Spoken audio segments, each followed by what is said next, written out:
So the lead story tonight is the turbulent southern border. As I reported yesterday, this is one of three issues that could topple the Biden administration.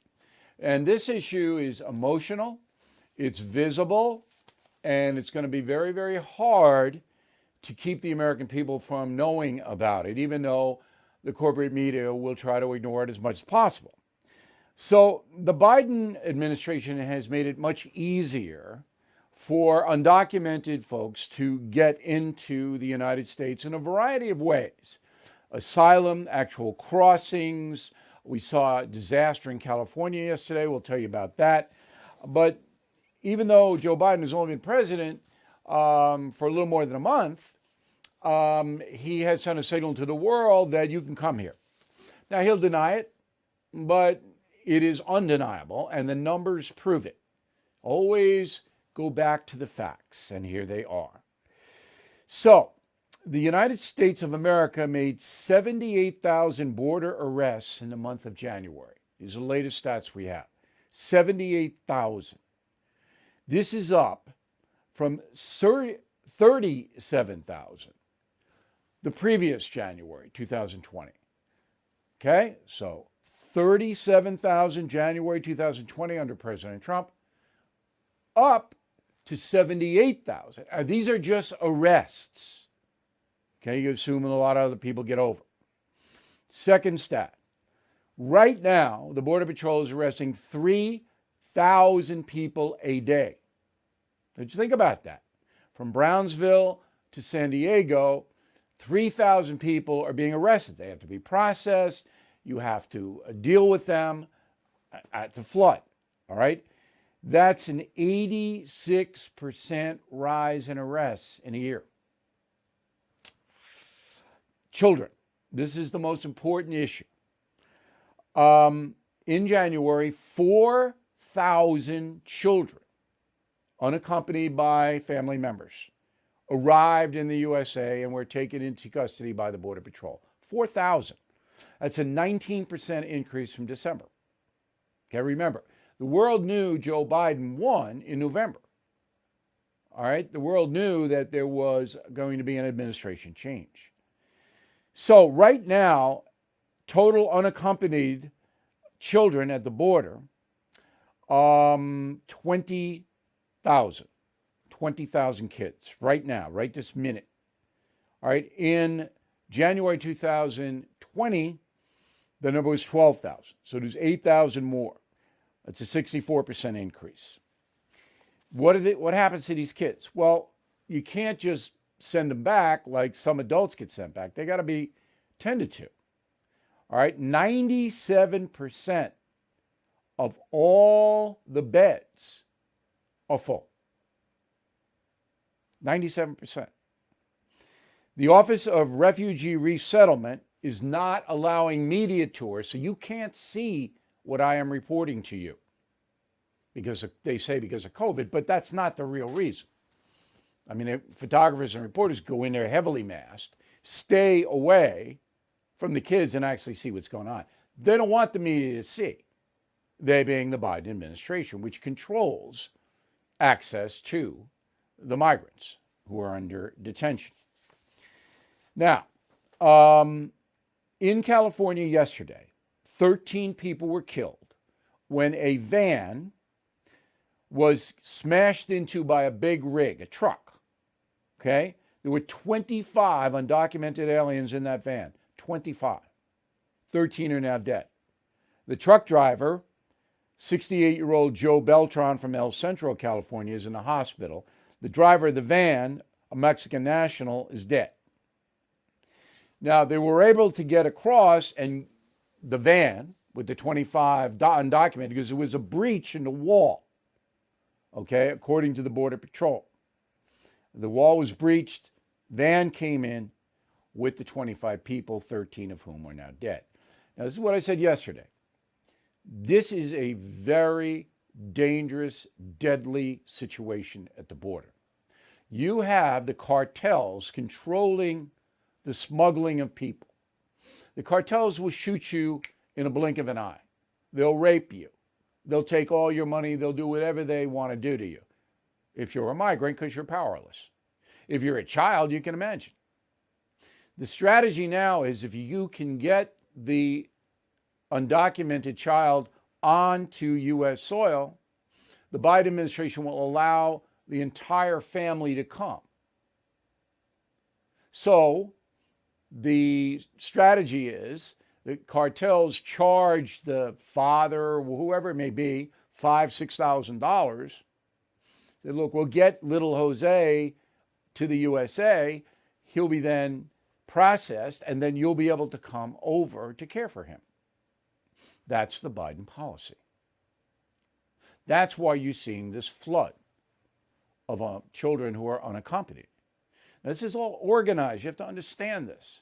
This is organized by the most vicious crime gangs on the planet. Okay. So I want to bring in a guy who has studied this and has had a lot of say in how President Trump handled the southern border. His name is Stephen Miller. He was a White House senior advisor to President Trump. Comes to us from Washington, D.C. Now, you know a lot more about this than I do, Stephen, and I don't say that very much to guests on this program. I'm a know-it-all, all right? I never say you know more than I do in a serious manner, but you do. Am I making any mistakes in my initial reportage on this subject to set you up? No, you summed it up perfectly. So the industry is get the kids here, get the asylum seekers here, because if we didn't even go over that, but if you get to American soil and you say, I want asylum, they're going to keep you here, give you $1,100. You can go anywhere you want in the United States for 3 or 4 years until your case is heard, correct? Exactly. When we came into the White House in 2017, in January, we inherited a system that colloquially was known as catch and release. It's a term everybody's heard. It's a term that I use quite frequently because it's a very accurate term to describe what happens. You show up at the border, you're apprehended, you're processed, there is maybe fingerprints that are taken, a cursory interview that is done, and then you're released pending a future hearing date. And the result of that, of course, is that smuggling organizations are able to sell transport to the United States very reliably. They'll say, give us $5,000, give us $6,000, we'll get you to the U.S. border, and within a week, you'll be in Chicago, Los Angeles, New York City, somewhere else, wherever you want to go. Louisville, doesn't matter. And that is very lucrative for the organizations that are wreaking havoc, not just in Mexico, but also throughout the Western Hemisphere and certainly in the Northern Triangle. Okay. Now, the children, this is a relatively new thing to get the children here so that their families can follow. How did you guys deal with that? Yeah, so great question. So we began putting in place policies that effectively said, if you arrive with children, instead of being released, you're going to be detained and returned either to home or to Mexico to wait for your hearing date. Another policy we put into place was said, if you want to apply for asylum, you'll have to apply in a different country. So if you're from Guatemala and you want to apply for asylum, you'll have to apply in Honduras or in El Salvador. These policies effectively ended catch and release. In other words, instead of coming into the United States, requesting asylum, and getting a hearing date in 2 or 3 years, we presented you with a menu of different options. We said, you can A, go to Mexico and apply for asylum from there. B, you can go back to your home country. Or C, you can request asylum in a different safe country. Those were the policies that the Biden administration got rid of in the first 4 weeks. So that's the reason why you're now seeing this surge, this flood, because they've suspended the policy of resettling asylum seekers in alternate countries. They're now being released into the United States, and their hearing dates will be years from now, and they're unlikely to ever participate in those hearings. Right, and there's 1.4 million cases pending now. That'll double, I think, in the next 12 months to about 3 million cases pending, which will take 6 years. Now, why does President Biden want this policy? Why? So I think there's a few different things going on here. Over the last 5 or 6 years, we've seen the Democrat Party switch from being soft on immigration to embracing a total philosophy of open borders.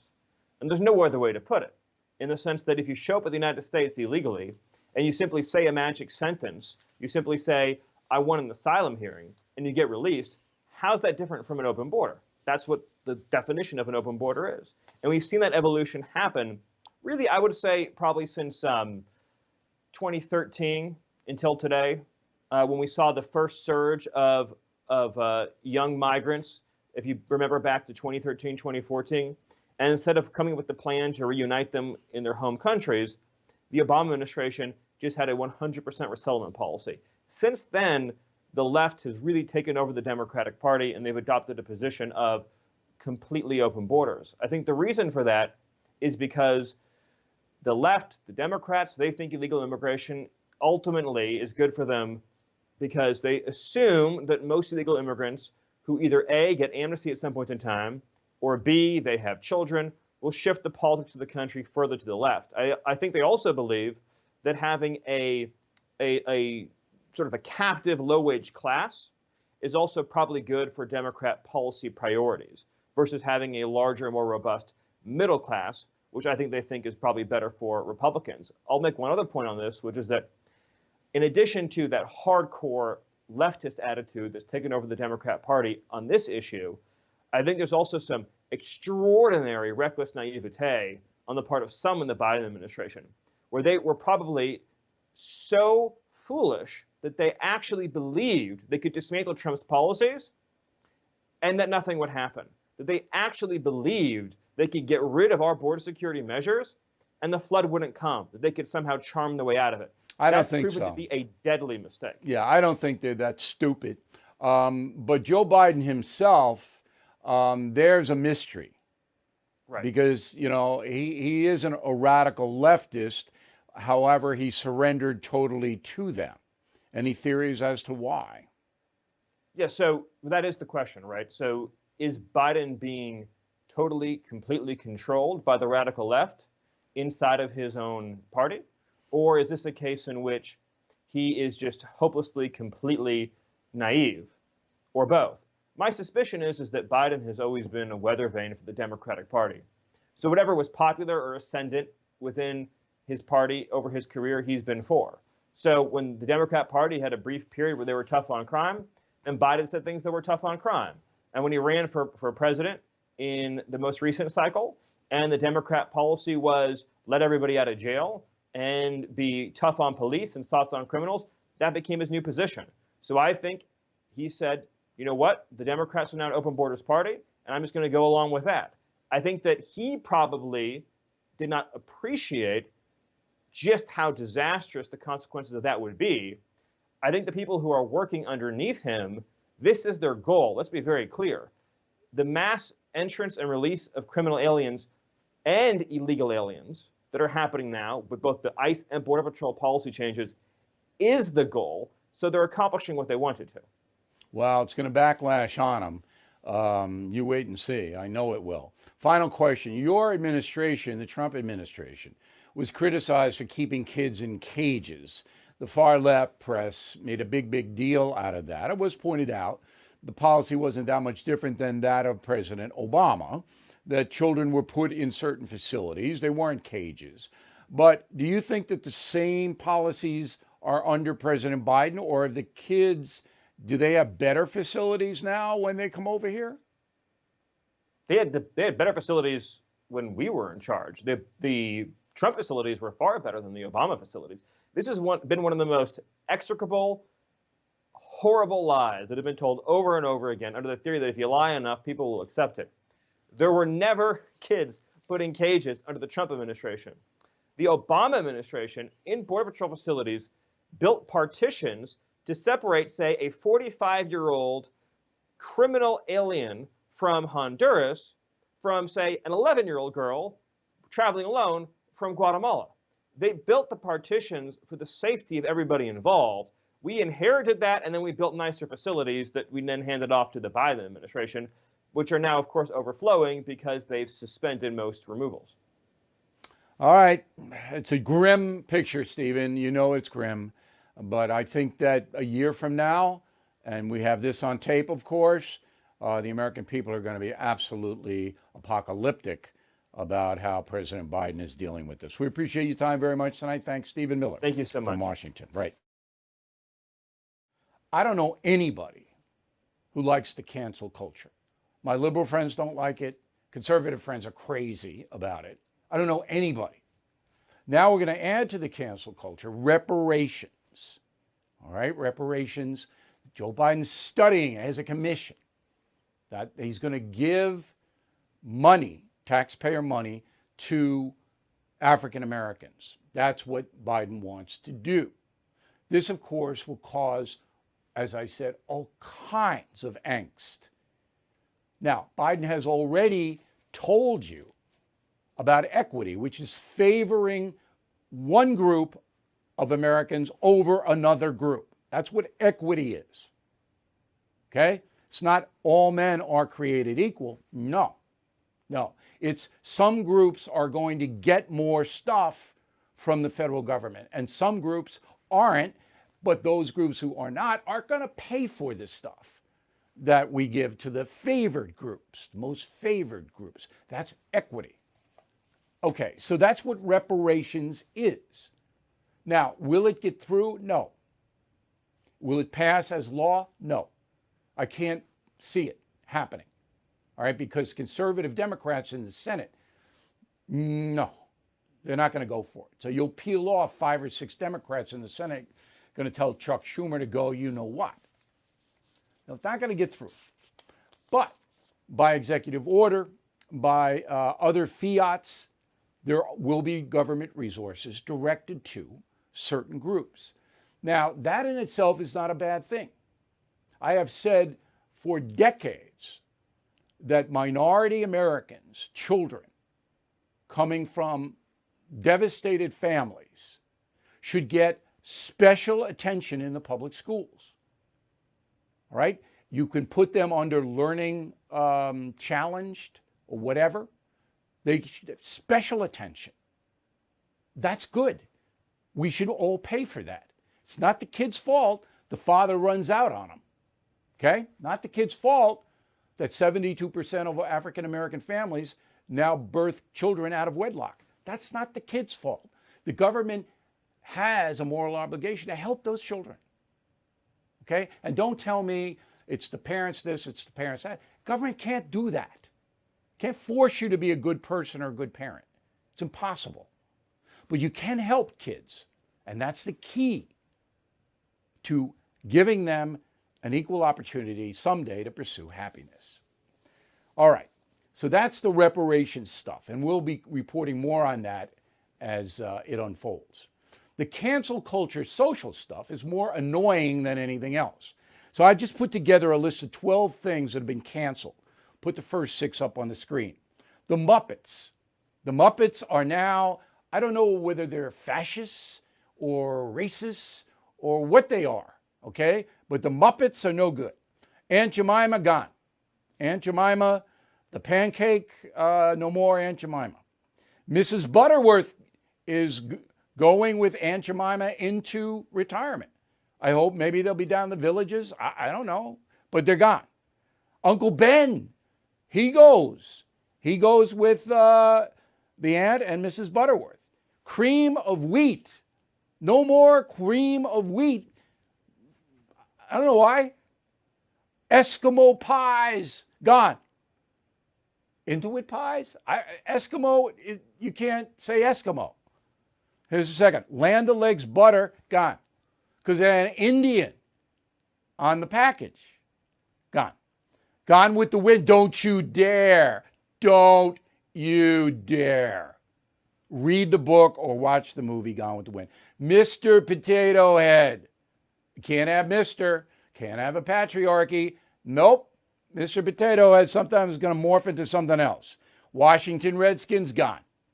Cleveland Indians logo is gone. I think Indians is going too. I haven't updated what's going on in Cleveland, but Rudolph, the red-nosed reindeer, was a bully. Bully, Rudolph, toast. Rudolph, gone. Dr. Seuss. Okay, Dr. Seuss, Loudoun County, Virginia, beautiful county. No more Dr. Seuss. Okay, there's the guy who invented it, Theodore Seuss Geisel, born in 1903. In his early years, Theodore was a racist, apparently. Okay, even when he was writing the Dr. Seuss books. All right, okay, he's a racist. That's bad. I don't know why he was. Okay, all I know is now the whole reading stuff is going out because this guy was a racist in his early years. He changed.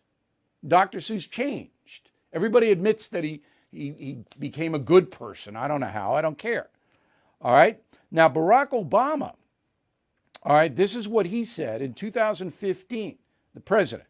The works of Theodore Seuss Geisel, better known as Dr. Seuss, have sparked a love for reading in generations of students. His whimsical wordplay and curious characters inspire children to dream big and remind readers of all ages that a person's a person no matter how small. That's Barack Obama 6 years ago. No, okay. No, not anymore. Dr. Seuss, see you later. Donald Trump, by the way, he liked Dr. Seuss too. He said, in the still vibrant words of Dr. Seuss, you have brains in your head, you get feet in your shoes, you can steer yourself any direction you choose. That was Donald Trump, 2018. I have more on Dr. Seuss, but you get the message. Let's bring in one of our favorite guests, Brett Tomlin, former U.S. Attorney for Utah. He's in Salt Lake City. Today, a vote was taken to advance the nomination of the new Attorney General, Merrick Garland, to the full Senate for a vote. I don't think there's any question that Garland will be confirmed as a new Attorney General, unless there's accusations, you never know about that. First of all, Brett, do you like Garland? You think he's a good man? Well, I've always liked him as a judge. I thought he was very fair. I thought he, conducted his courtroom, and his opinions were, largely apolitical. But it was a very different story during his nomination. He seemed rather weak and unaware of a lot going around him. I think he's certainly overwhelmed, and this job may be bigger than he is. All right. When he said he didn't know whether he would enforce border law, that means I wouldn't vote for him. I just wouldn't. Right. So if you're going to be the new Attorney General, you got to know whether you're going to enforce the law on the border or not. Because if you're not, wait, if you're not going to enforce it, and correct me if I'm wrong, you're violating your oath of office right off the bat, because it says you have to enforce the laws. Right. That's exactly right. And this is exactly right. And it's what Eric Holder did. So this is a new trend of a sitting Attorney General picking and choosing which laws they'll enforce. And that should scare everybody. Yeah, that's what the sanctuary cities are based on. And That's right. Nobody in their right mind thinks that Garland would go after sanctuary cities. So he's a political appointee, but he'll get through because it's a deal thing, and the Republicans in the Senate will trade something off for Garland. You know how it works. Okay, so the FBI, the DOJ is investigating Andrew Cuomo.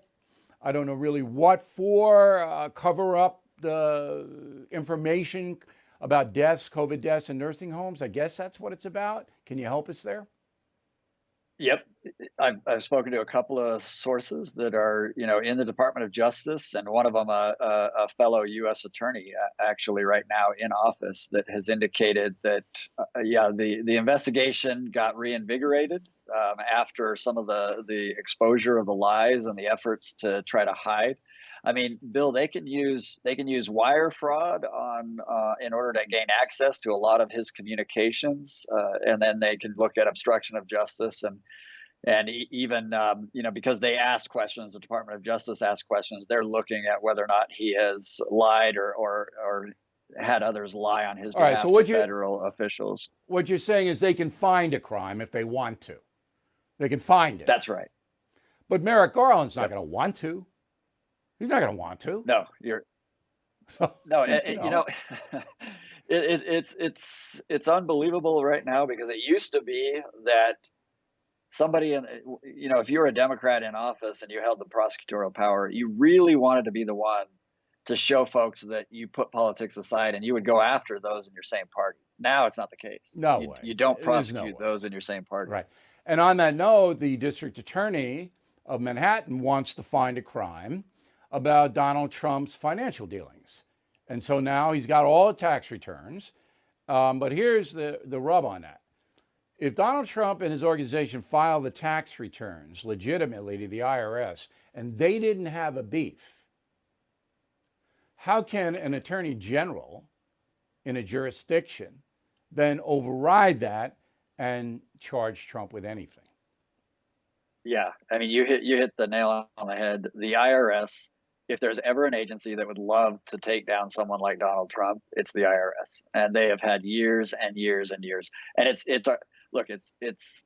the IRS code is ridiculous, and bringing a charge is very difficult when you have somebody that's a businessman that has lawyers, has tax professionals on their team. But the DA is going to take a view that he can bring exposure to state tax issues and representations on his tax returns that he thinks he could prosecute. So this is a long time before there's a resolution on this kind of No, I know, but investigation. they'll find something. You know they will. They they'll hate find him something. and they're looking for him. All right, John Durham of the infamous Durham report that I have lost all interest in because I don't think it's credible at this point. He resigns as U.S. Attorney in Connecticut, but he's not quitting as the overseer of the Durham report, whatever that means. Can you explain it to us?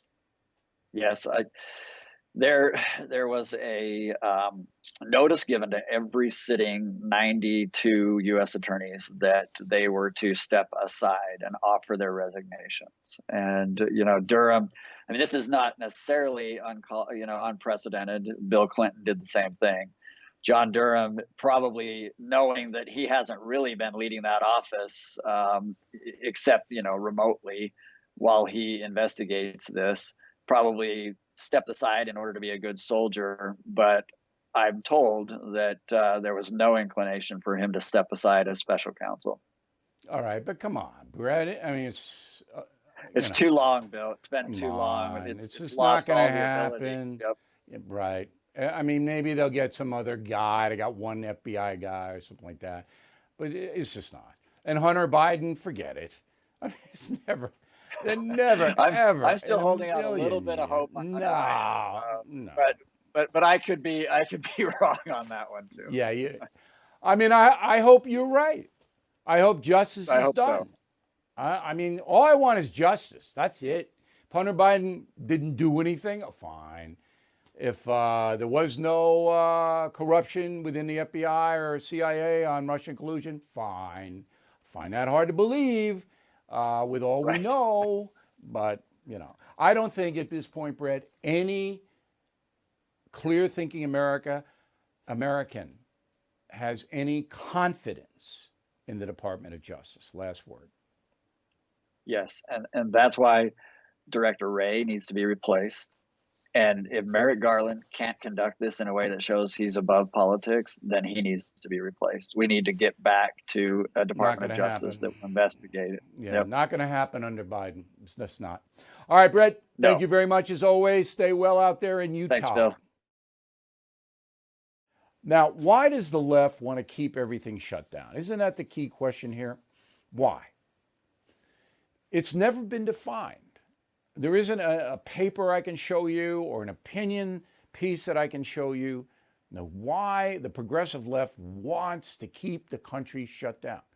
Now, they'll say, well, because we don't want you to get COVID. We don't want the kids to get COVID. We don't want anybody to get COVID. It's all about us being humane. It's us.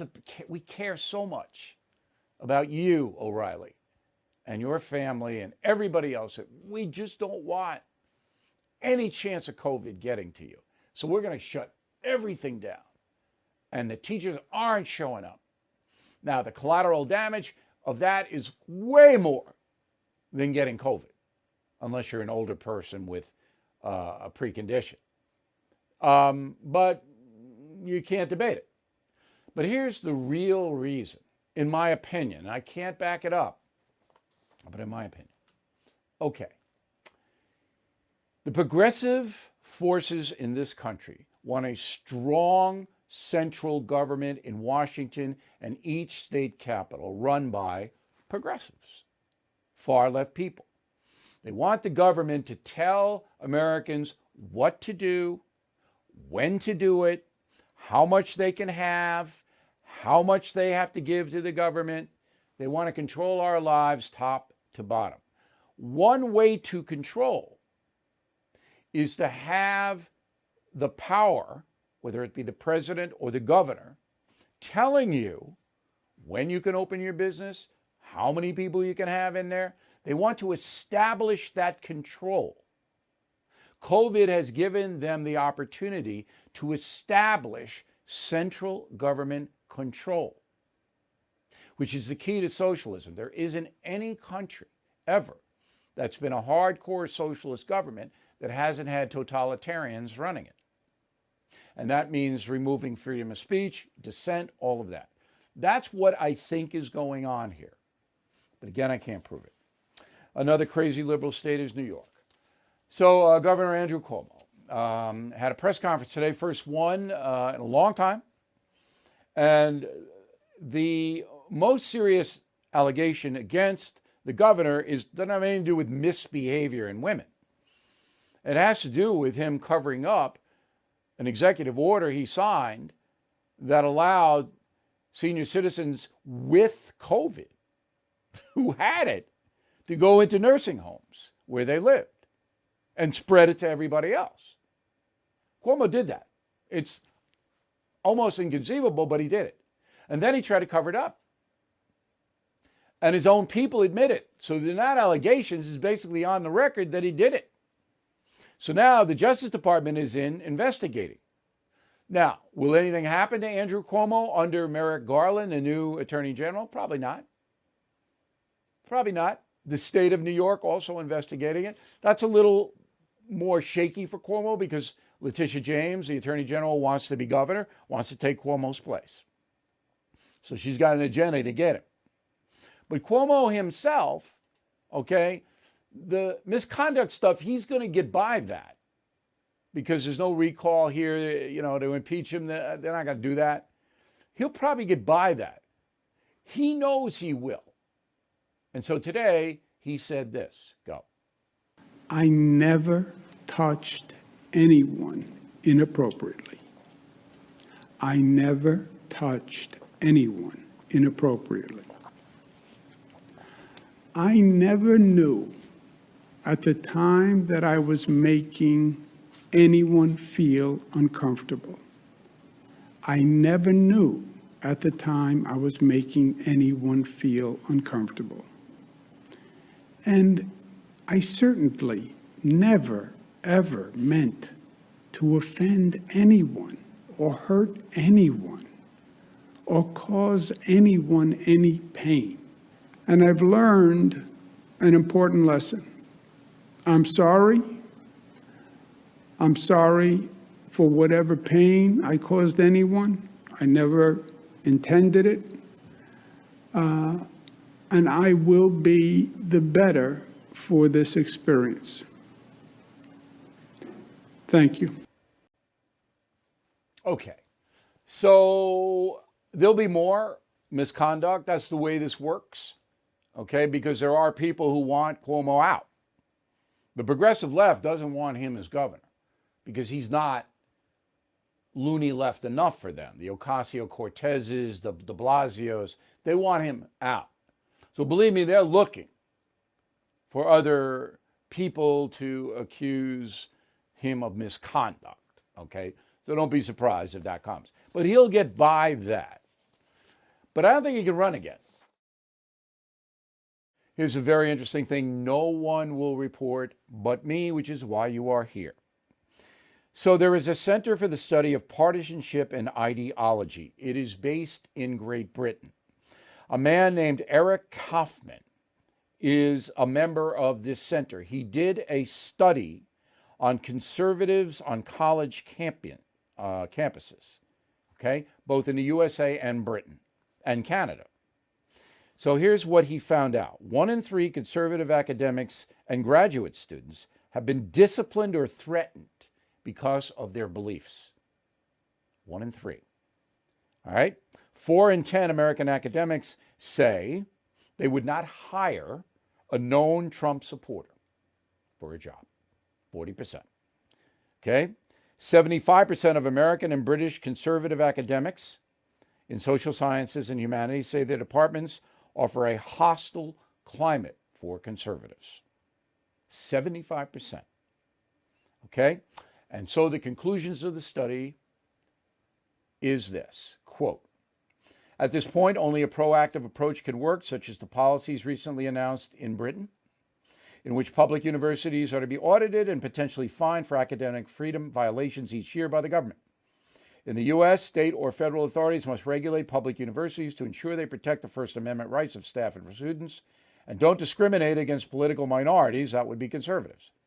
Unless reforms come from the outside, the academy universities will continue to be monocultures in which conservative ideas are not given a fair hearing, unquote. Now, under President Biden and the Democratic Congress, the government will not do anything about the fascism on college campuses. But if the Republicans gain power, they could do what Mr. Kaufman recommends, audit to see if students and faculty of conservative beliefs are being punished on colleges. And if so, fine the colleges like they are in Great Britain. Fine them, big time. That's what has to happen. Case in point, St. Joseph's College in Philadelphia. So there's a conservative math professor who's against reparations. All right, he has been suspended with pay because he tweeted this, quote, suppose your great-great-grandfather murdered someone. The victim's great-great-grandson knocks on your door, shows you the newspaper clipping from 1905, and demands compensation from you. Your response, now get this racist reparation BS out of your head for good, unquote. The guy's toast because of that. College has suspended him because of that tweet. The Sentencing Project, you know what that is? So it's a group, advocacy group, that wants more lenient treatment for prisoners, convicts, people in prison, even killers, murderers. So the study says that 2/3 of prisoners serving life sentences in America are people of color.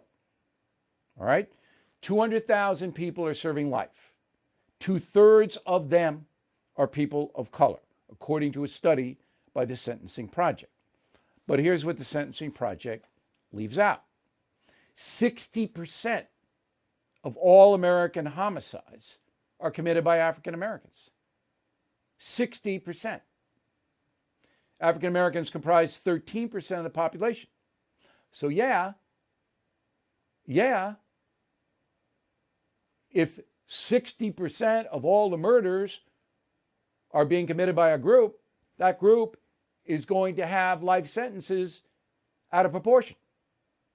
But you wouldn't know that by reading the Sentencing Project report, would you?